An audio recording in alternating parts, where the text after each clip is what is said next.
Good evening everybody.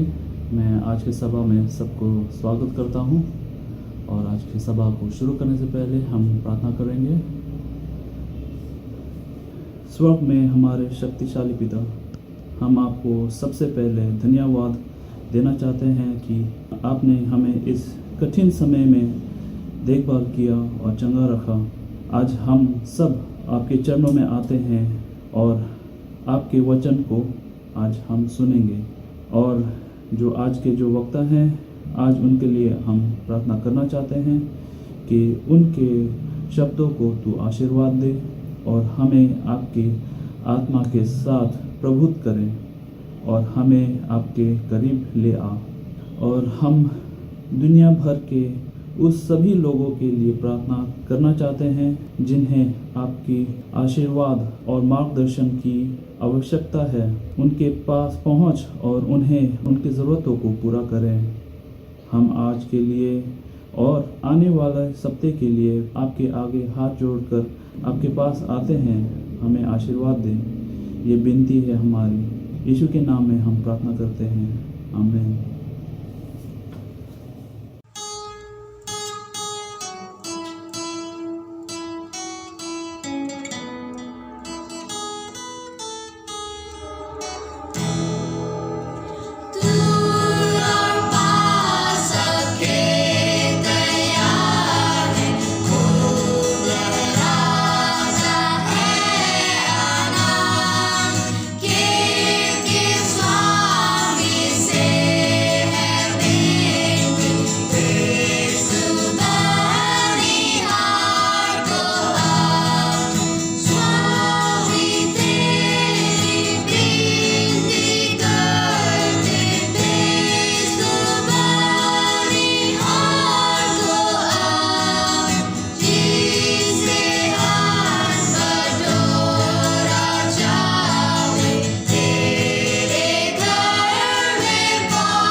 लोगों में उसके हर काम का, दुनिया में उसके जलाल का, लोगों में उसके हर काम का। करो बयां उसके गीत गाओ, करो बयां उसके गीत गाओ। सबसे अजीम और सबसे बड़ा, जिसने आसमां बनाया,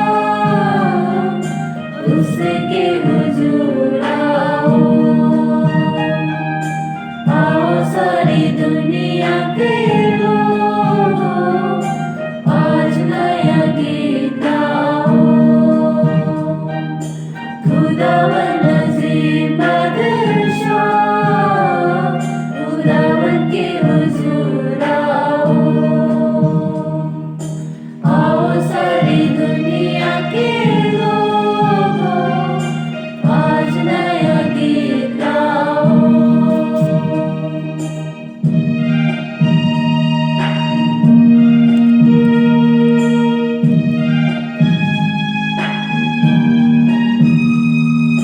सजदा करे पाक दिल से यहाँ, जिंदा कुर्बानी लाए यहाँ। सजदा करे पाक दिल से यहाँ, जिंदा कुर्बानी लाए यहाँ। खुश आसमां ज़मीं गीत गाए, खुश आसमां ज़मीं गीत गाए। जंगलों के पेड़ भी गुनगुना रहे, क्योंकि आ जा रहा है वो, आज तुम जरूर आओ। आओ सारी दुनिया के लोगों, आज नया गीत गाओ। खुदावन अज़ीम बादशाह, खुदावन के हुजूर आओ। आओ सारी दुनिया के लोगों, आज नया गीत गाओ। खुदावन का नाम मुबारक हो, उसकी रज़ा की खुशखबरी दो।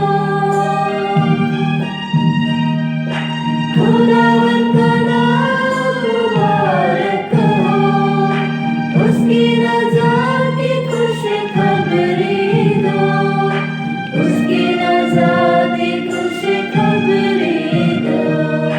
खुदावन अज़ीम बादशाह, खुदावन के हुजूर आओ। आओ सारी दुनिया के लोगों, आज नया गीत गाओ।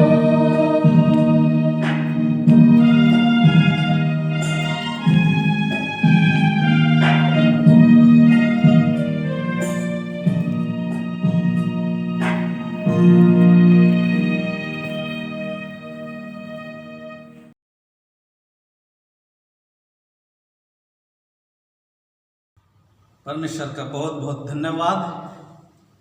आज फिर से परमेश्वर ने यह मौका हम सबको दिया है कि हम उसके साथ आज का पवित्र दिन बिताएं। परमेश्वर का बहुत बहुत शुक्रगुजार हूँ मैं कि उन्होंने आज फिर से मुझे एक मौका दिया कि आपके सामने खड़े होकर बाइबल की एक बहुत बड़ी सच्चाई आपके सामने मैं पेश करूंगा। इससे पहले कि हम आगे जाएं, आइए हम छोटी सी दुआ करते हैं। प्रेमी परमेश्वर पिता, हम आपका बहुत बहुत शुक्रगुजार हैं। आपने ये मौका फिर से हमें दिया कि आपकी उपस्थिति में हम आज हो सकते हैं। धन्यवाद हो प्रभु हमारे जीवन की रक्षा के लिए। जबकि दुनिया आज बहुत ही भयानक परिस्थिति से गुजर रहा है। ऐसे समय में आपने हम सबका साथ दिया है और आप हमारे साथ हैं। जितने भी आज ऑनलाइन के माध्यम से आपके वचनों को सुनने के लिए इकट्ठे हुए हैं, प्रभु जुड़े हुए हैं, सबके लिए मैं दुआ करता हूं, आप हमारे मनों को आज खोलिए ताकि हम अपने मन का दरवाज़ा आपके लिए खोलें और आप हमारे अंदर आकर रह सकें। धन्यवाद के साथ यह प्रार्थना प्रभु यीशु मसीह के नाम में मैं मांगता हूं, आप इसे ग्रहण कीजिए। आमीन। आज का संदेश मैं एक सवाल के साथ आरंभ करना चाहता हूं। बहुत ही अहम सवाल है और इस सवाल का जवाब हमारे पास है। क्या आपने अपनों को खोया है? क्या आपने अपने प्रियजन को खोने का दर्द महसूस किया है? क्या आपने अपने प्रियजनों से अलग होने या बिछड़ने का दर्द को जाना है? मैं जब कॉलेज में था, मैंने अपने पिताजी को 1992 में खोया। 7 साल बाद मेरी माँ 1999 में गुजर गई। मैं जब उन दिनों को याद करता हूँ जब मैं छोटा था, किस तरह से मेरी माँ ने मेरे उंगलियों को थाम कर मुझे चलना सिखाया। मैं उन बातों को याद करता हूँ जब मेरे पिताजी ने मुझे अपने कंधों पर बिठाकर दूर दूर तक मुझे ले जाते थे। मैं उन बातों को भी याद करता हूँ जिस समय मेरे पिताजी साइकिल में पर मुझे बिठाकर बाजार लिया जाया करते थे। आज मैं उन दोनों को जब याद करता हूँ तो मुझे गम होती है, दुख होती है। 2020 साल गुजर गया और इस 2020वां साल में बहुतों ने अपने प्रियजनों को खोया है। और इसी सिलसिले में मैं एक सच्चाई जो बाइबल में पाई जाती है, बाइबल के आधार है, उसको आपके सामने पेश करूंगा। पवित्र शास्त्र में हम जहीं भी पढ़ें, किसी भी हिस्से को हम पढ़ें, हमारी मुलाकात, हमारी भेंट किसी ना किसी सच्चाई से होती है। आज मैं आपके सामने एक बहुत बड़ी और भयंकर सच्चाई पेश करूंगा। हम सब इस सच्चाई को जानते हैं और ये सच्चाई है जुदाई। जुदाई पाप का एक भयंकर नतीजा है, जीवन की एक बहुत बड़ी सच्चाई है। जुदाई अच्छी बात नहीं है। पाप अपने में ही एक बहुत बड़ी सच्चाई है। पाप के आने से मनुष्य एक दूसरे से जुदा होना शुरू हुआ। जुदाई का गम के दौर से आज मनुष्य गुजर रहा है। जुदाई सिर्फ दुख लाता है, सिर्फ गम लाता है जीवन में, दिल को झंझोर देता है, किसी किसी परिवार में तबाही ले आता है। मेरे प्रियो, जुदाई पाप का एक भयंकर नतीजा है। हमें गौर करने की जरूरत है, हमें बहुत ही ध्यान देने की जरूरत है। आज मैं जुदाई के 2 पहलुओं पर विशेष चर्चा करना चाहता हूं जो बाइबल के आधार पर है। जुदाई के 2 पहलू। पहला, संसार में रहते हुए अपनों से अलग होना। यह एक बहुत बड़ी सच्चाई है मेरे प्रिय। संसार में रहते हुए हम बहुतों से अलग हो जाते हैं, अपनों से हम जुदा हो जाते हैं, हम अपनों को खो देते हैं। पाप के आने से इस जुदाई का जन्म शुरू हुआ। वो जुदाई कुछ लोगों के लिए कुछ समय के लिए है, और कुछ के लिए तो ये हमेशा के लिए, ये संसार में जो जुदाई आई है हमेशा के लिए है। इस जुदाई का कारण क्या है? इस जुदाई का कारण क्या है? अगर हम पीछे जाएं तो इस जुदाई का कारण सिर्फ पाप है। पाप के आने से जुदाई का जन्म हुआ, और जैसा पाप आया मृत्यु आई, और मृत्यु हमें अपनों से जुदा कर देता है। पिछले साल 2020 में लाखों लोगों ने अपनों को खोया है। अनगिनत लोगों ने अपनों को खो दिया, अपनों से बिछड़ गए, और इस मृत्यु की इस भयानक सच्चाई ने लाखों लोगों को निगल लिया। कितने महिलाएं अपने पति को खो दिए, कितने पुरुष अपने पत्नी को खो दिए, कितने बाल बच्चे अपने माँ बाप से अलग हो गए, बेघर हो गए, अनाथ हो गए। ये बहुत ही कठिन समस्या है मेरे प्रिय, बहुत ही भयंकर समस्या है। जुदा होना कितना दर्द एक हृदय में लाता है, एक परिवार में लाता है। बहुत ही दर्दनाक अनुभव कराता है। आज यह दुनिया भयंकर परिस्थिति से गुजर रहा है। शैतान ने कभी नहीं चाहा कि मनुष्य एक साथ रहे।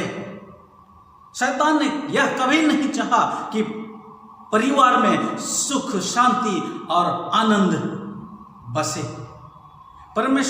परमेश्वर की यह इच्छा थी कि परिवार में सुख और शांति हमेशा कायम रहे, लेकिन शैतान इसके विपरीत काम किया, और आज मनुष्य को उस जुदाई के कागर में पहुंचा दिया है।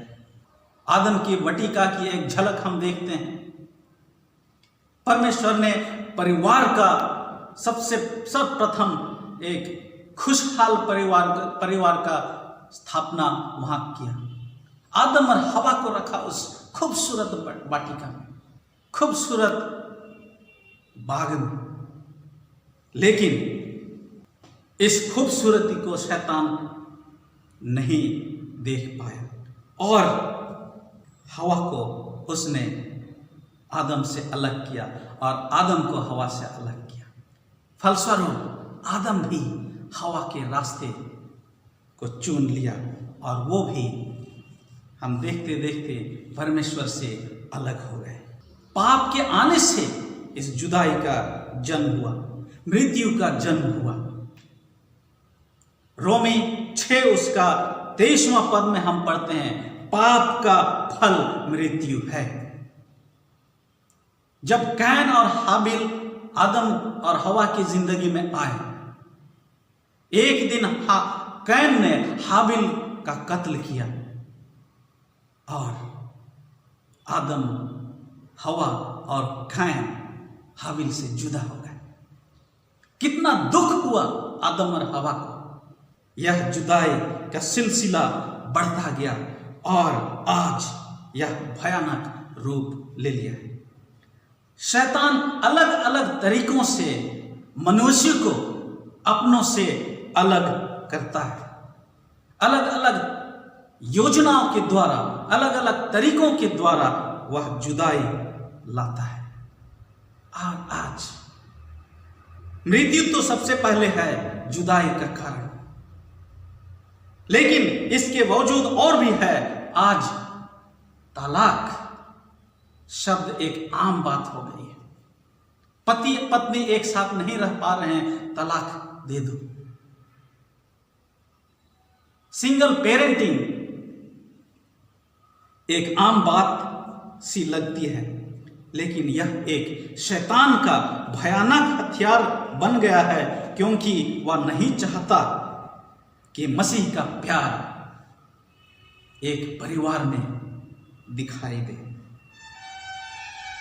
मैं आपका ध्यान यूसुफ की कहानी की ओर ले जाना चाहता हूं कुछ समय के लिए। यूसुफ अपने पिता याकूब का चहेता और एक लाडला बेटा था। कहानी हम बहुत ही अच्छी तरह से जानते हैं, हम सब कोई जानते हैं।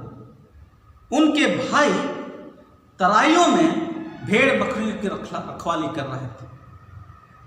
पिता के आदेश अनुसार यूसुफ अपने भाइयों के लिए भोजन का गठरी ढोकर तराई की ओर निकल पड़ा। हंसते खेलते कूदते गाते वह अपने भाइयों से मिलने जा रहा था, बहुत ही खुश कि अपने भाइयों से वो मिलेगा और उनके साथ अपना प्यार बांटेगा। वो जो पोशाक अपने पिताजी ने बहुत ही प्यार से उसके लिए बनवाया था, उस पोशाक को पहनकर वो निकल पड़ा अपने भाइयों से मिलने के लिए। कितना खुश था ये कि उसके भाई जब उसे मिलेंगे उससे गले लगाएंगे और भोजन जो उनके लिए वो ले जा रहा था वो प्रेम से खाएंगे। उसे क्या पता था कि कैसी भयानक षड्यंत्र रची जा रही है। शैतान उसके भाइयों के मन में क्या विचारधारा ला रहा था। भयानक षड्यंत्र रची गई। जैसे ही उन्होंने देखा यूसुफ को दूर से उसी रंग बिरंगी पोशाक पहने हुए, ये उत्तेजित हो गए। देखो, वह स्वप्न देखने वाला लड़का आ रहा है, चलो हम इसे मार डालें। यही अच्छा मौका है, यही एक मौका है, यही एक समय है जबकि हम उसको मार डाल सकते हैं। भयानक साजिश, कत्ल करने की साजिश उनके मन में आई, उनके दिल में आई। लेकिन रूबेन जो बड़ा भाई था, उसके मन में अपने भाई के लिए दया उत्पन्न हुई और रूबेन के सलाह अनुसार अपने भाइयों से कहा, नहीं, हम इसको नहीं मारेंगे, इसका कत्ल हम नहीं करेंगे, इसका खून का शाप हमारे ऊपर ना आए और इसीलिए हम इसको क्या करेंगे, एक अंधी कुएं में डाल देंगे जिसमें पानी नहीं है, ताकि वह तड़प तड़प कर वहां मर जाए। लेकिन रूबेन के मन में उसे बचाने की एक इच्छा जाग उठी थी। जब उसको उस कुएं में डाल देंगे तो ये मौका पाते वहां से उसको छुड़ा लेगा और अपने पिताजी के हवाले कर देगा। उन्होंने उस कुएं में, खाली कुएं में उसे डाल दिया। और अब सोचिए कि ये यूसुफ कितना दर्द सह रहा था। इसी दौरान वो गिड़गिड़ा रहा था अपने भाइयों के सामने और अपने भाइयों से यह कहने लगा। मैं इसको एक गाने के रूप में आपको बताना चाहता हूं। जब ये उसे मार रहे थे, कत्ल करने की कोशिश कर रहे थे,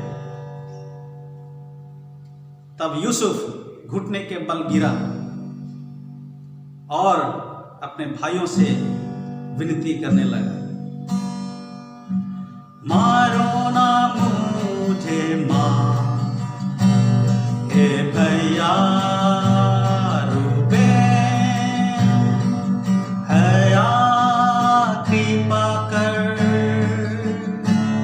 मैं रो रो कर या प्रार्थना करता, मारो ना मुझे मां।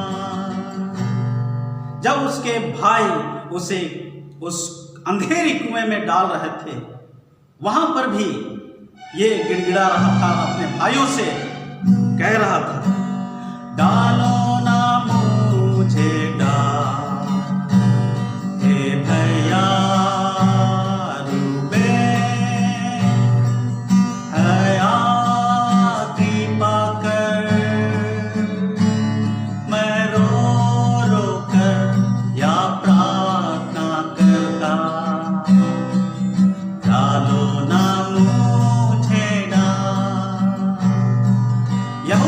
मन में विचार आया, चलो यहाँ पर से हम इसे निकाल दें, यहाँ तो ये मर जाएगा, इसको हम यहाँ से निकालें। और इस्माइल के घराने के व्यापारी दूर से आ रहे थे, इन्होंने विचार किया उसके पास हम इसे बेच डालें और एक गुलाम के रूप में बेच डालें। और तब यूसुफ फिर रोने लगा। उस जुदाई का जो एहसास है उसको हो चुका था कि अब मैं हमेशा के लिए अपने पिताजी से जुदा हो जाऊंगा, अपने भाइयों से जुदा हो जाऊंगा, अपनी माँ से मैं जुदा हो जाऊंगा, अपने छोटे भाई बेंजामिन से जुदा हो जाऊंगा।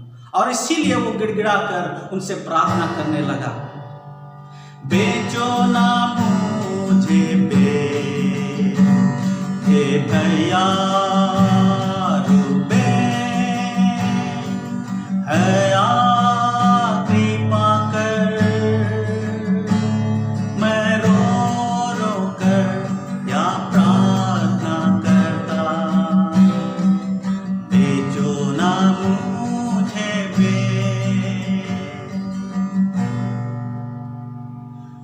यूसुफ के भाइयों ने यूसुफ को उन इस्माइलियों के हाथों बेच दिया और ये इस्माइल मिस्र देश में उसे ले गए एक गुलाम के रूप में।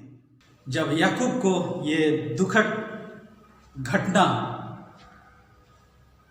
यूसुफ के भाइयों ने आकर दिया, उसने अपने वस्त्र फाड़ लिए और बिलख बिलख कर रोने लगे। उनके भाइयों ने वो वस्त्र को दिखाया अपने पिता को और उन्होंने पूछा, क्या यह वस्त्र आपके प्रिय पुत्र यूसुफ का है? किसी भेड़िए ने उसे मार डाला और खा गया, देखिए यह वस्त्र खून से लथपथ। याकूब बिलख बिलख कर रोने लगा और कहने लगा, हाय मैं अपने लाडले चहेता बेटे से जुदा हो गया। मेरे अजीजों दोस्तों, जुदाई एक बहुत ही भयानक सच्चाई है, बहुत ही भयानक सच्चाई है जो बाइबल हमें बताती है। समय आता है हम भी अपनों से जुदा हो जाएंगे। जब संकट और क्लेश का समय आएगा, हमारी आंखों के सामने से हमारे बच्चे छीन लिए जाएंगे, हम अपने बच्चों से जुदा हो जाएंगे, एक पत्नी अपने पति से जुदा हो जाएगी, बंदूक की नोक पर पति अपनी पत्नी से छीन लिया जाएगा। खुदा ना करे हमारे जीवन में ऐसी स्थिति आए। मैं कभी कभी सोचता हूं और डर सताने लगता है, कहीं मेरे साथ कुछ ना हो जाए, मेरी पत्नी मेरे बच्चे अकेले हो जाएंगे। कभी कभी सोचता हूं कहीं मेरे बच्चों के साथ कुछ ना हो जाए, मैं उनसे जुदा हो जाऊंगा, कहीं मेरी पत्नी के साथ ऐसा ना हो जाए मैं हमेशा के लिए अपनी पत्नी से जुदा हो जाऊंगा। ये थी संसार में रहते हुए जुदाई का एक भयानक सच, जो मृत्यु, पाप के आने से मृत्यु के द्वारा आई। जुदाई का दूसरा पहलू मैं ले जाना चाहता हूं और यह है आत्मिक जुदाई। और ये जुदाई हमेशा के लिए जुदाई होगा, अनंत काल के लिए होगा। यदि हम मसीह में कायम नहीं पाए जाएंगे तो हम सदा के लिए अपनों से अलग हो जाएंगे, बिछड़ जाएंगे। प्रकाशित वाक्य 20 उसका 12वां पद से लेकर हम 15वां पद तक पढ़ेंगे। आपके पास बाइबल हो तो आप मेरे साथ आइए। फिर मैंने छोटे बड़े सब मरे हुओं को सिंहासन के सामने खड़े हुए देखा और पुस्तकें खोली गई और फिर एक और पुस्तक खोली गई, अर्थात जीवन की पुस्तक। और जैसा उन पुस्तकों में लिखा हुआ था वैसे ही उनके कामों के अनुसार मरे हुओं का न्याय किया गया। समंदर ने उन मरे हुओं को जो उसमें थे दे दिया, और मृत्यु और अधोलोक ने उन मरे हुओं को जो उनमें थे दे दिया, और उनमें से हर एक के कामों के अनुसार उनका न्याय किया गया। 14वां पद को हम पढ़ते हैं, मृत्यु और अधोलोक आग की झील में डाले गए। यह आग की झील मेरे प्रियो दूसरी मृत्यु है, जो अनंत काल के लिए हमें अपनों से जुदा कर सकती है। और जिस किसी का नाम जीवन की पुस्तक में लिखा हुआ ना मिला, वह आग की झील में डाला गया, यानी दूसरी मृत्यु की दंड उसे दिया गया, और वो हमेशा के लिए अपनों से अलग हो गया।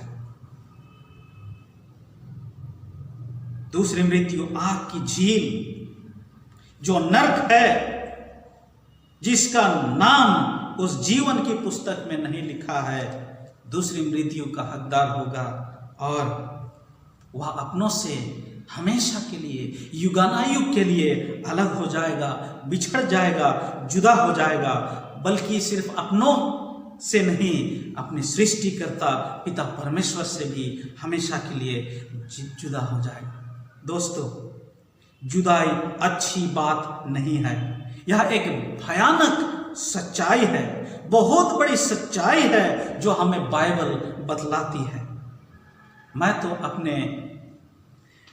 अपने अजीजों के साथ, अपनों के साथ, अपने बच्चों के साथ, अपनी पत्नी के साथ, अपने भाई बहनों के साथ, अपने माँ बाप के साथ हमेशा के लिए रहना चाहता हूँ, जुदा नहीं होना चाहता।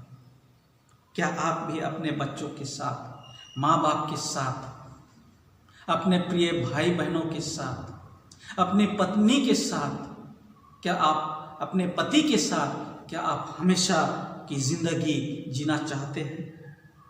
हाँ, जुदाई एक बहुत बड़ी बाइबलीय सच्चाई है, लेकिन एक ध्यान दीजिए, एक और सच्चाई यह भी है कि परमेश्वर हम सबसे बेहद प्यार करता है, बेहद प्यार करता है। ध्यान दीजिए इस शब्द को, बेहद प्यार करता है।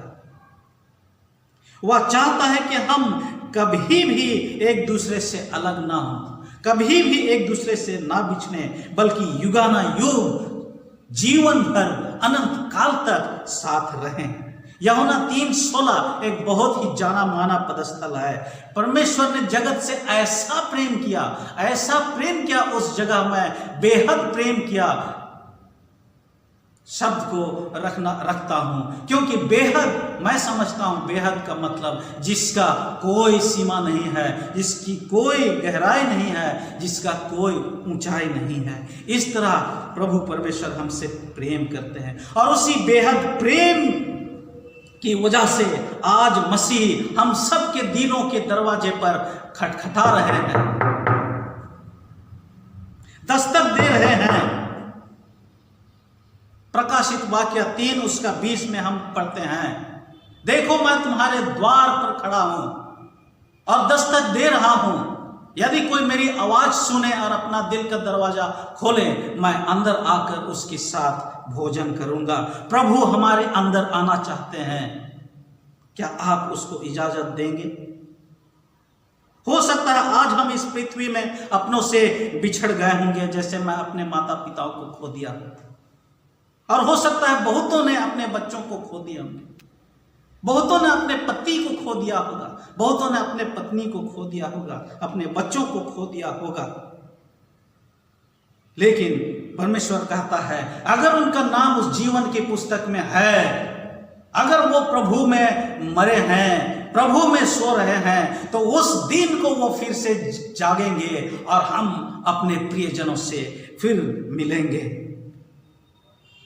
लेकिन प्रभु यीशु हमारी आंखों से उस समय आंसू पोंछेंगे जब हमारे अपने स्वर्ग के स्थान में नहीं हो पाए, उस जीवन की पुस्तक में उनका नाम नहीं हो पाया, तो हम दुखी होंगे और शोक करेंगे और हमारे आंखों से आंसू निकलेगी। प्रकाशित वाक्य 21 उसका 4 पद में कहता है, वह उनकी आंखों से सब आंसू पोंछ डालेगा और इसके बाद मृत्यु ना रहेगी, वो मृत्यु खत्म हो जाएगी, फिर से दोबारा मृत्यु नहीं होगी और ना शोक होगा, कोई विलाप नहीं करेगा, ना पीड़ा रहेगी, पहली बातें जाती रही। हमने दूसरी मृत्यु पर विजय प्राप्त किया, हमारा नाम उस जीवन की पुस्तक में मिली और कभी कोई जुदाई नहीं होगी। मेरे प्रिय अजीजों, आइए आज आप और मैं यीशु के खटखटाने की आवाज को सुने और अपना दिल का दरवाजा को खोलें और उस जीवन की पुस्तक में अपना नामांकन भरें, ताकि हम सदा सर्वदा अपनों के साथ और अपने सृष्टिकर्ता के साथ युगानुयुग उसके साथ जीवन बिताएं। प्रभु हमसे प्रेम करते हैं, यूं ही हमें नहीं छोड़ देंगे, वो हमसे प्रेम करते हैं। आइए मैं आज आप सबसे दरख्वास्त करता हूं, अपने अपने हृदय को हम खोलें और प्रभु को, उसकी आत्मा को हम अपने अंदर आने का मौका दें। और इस तरह से जब प्रभु यीशु दूसरी बार आएंगे, हमें उस दूसरी मृत्यु जो अधोलोक को ले जाता है, उसका फल हमें ना मिले, नहीं मिलेगा, बल्कि हमें अनंत जीवन परमेश्वर देगा। परमेश्वर हम सबको आशीष से परिपूर्ण करें। आमीन। अजीजों, आइए इस आराधना के समय को हम प्रार्थना के द्वारा समाप्त करेंगे। खुदा बाप, हम आपके शरण में एक बार फिर से आते हैं। आपने ये बहुत ही सुंदर सुअवसर दिया और इस समय में हमने आपके वचनों को सुना है प्रभु, और बाइबल में पाई जाने वाली सच्चाई को भी जाना है। प्रभु, हम आपके साथ हमेशा रहना चाहते हैं, अपनों के साथ हम युगानुयुग के जीवन बिताना चाहते हैं। हे खुदा बाप, आप हमारे मनों में ऐसा कर कि हम अपने दिलों के दरवाजे को खोलें और आपको जगह देने की योग्य बने, और पवित्र आत्मा के द्वारा हम अगुवाई पाने की योग्य बने। सारा आदर और महिमा के साथ यह प्रार्थना हम प्रभु यीशु मसीह के नाम में मांगते हैं, आप इसे ग्रहण कीजिए। आमीन।